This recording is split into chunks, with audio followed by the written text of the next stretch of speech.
Greetings from Jerusalem. The appellation Son of Man appears repeatedly in the Gospels, clearly referring to its use in broader Jewish tradition, where it had three distinctive meanings.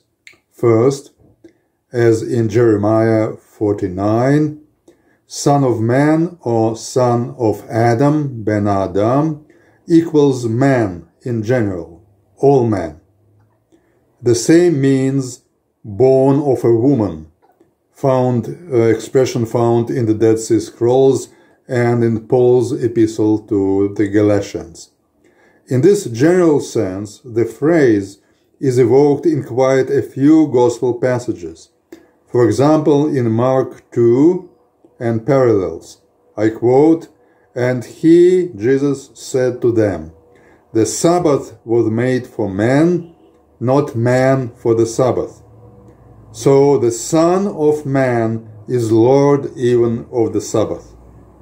Jesus here answers the criticism that he allowed his hungry disciples to pluck heads of grain on Sabbath, and argues that the immediate needs of man, here man is obviously synonymous with Son of Man, have preference to Sabbath ritual regulations.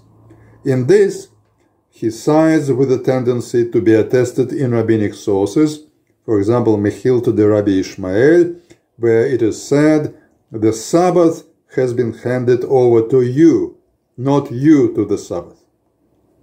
Another meaning of the Son of Man or Son of Adam phrase is attested throughout the book of Ezekiel and its multiple echoes in rabbinic literature.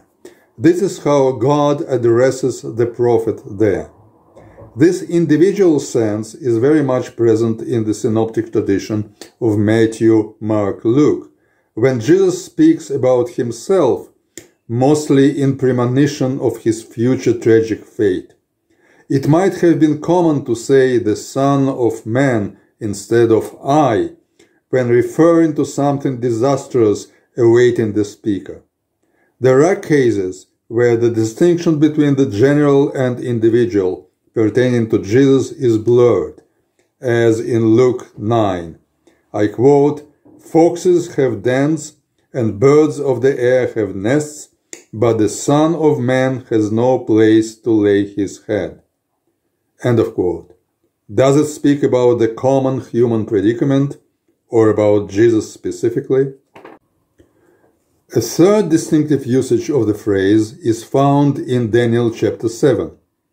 Having described the world history as a consecutive rule of four evil empires, represented in the heavenly sphere by four horrible beasts, the vision portrayed the future age of redemption as epitomized by the, quote, "one like a Son of Man," end of quote, coming over the clouds and introducing the kingdom of God and the kingdom of the saints of Israel.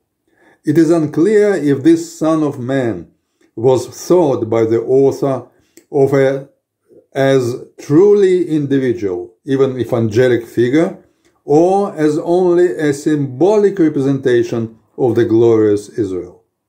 However, already in the parables of Enoch, 1 Enoch 48, from early 1st century CE, the Son of Man from Daniel 7 was interpreted as a person.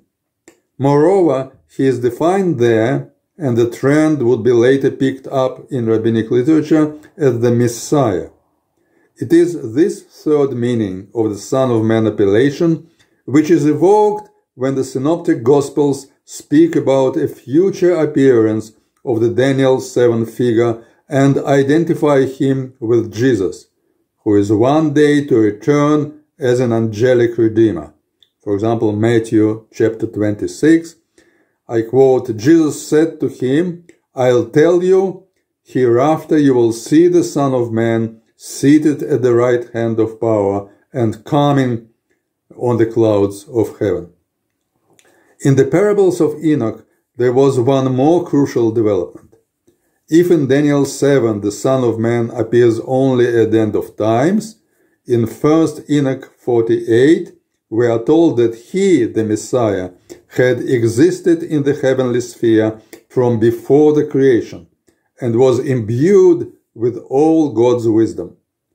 It seems that this upgraded version of the motif, absent in the synoptic tradition of Matthew, Mark, Luke, is not only behind the prologue of the fourth gospel, which speaks of the Messiah as the eschatological embodiment of God's pre-existent Logos, but is also referred in Jesus' saying in John 6. I quote, "What if you were to see the Son of Man ascending to where he was before?"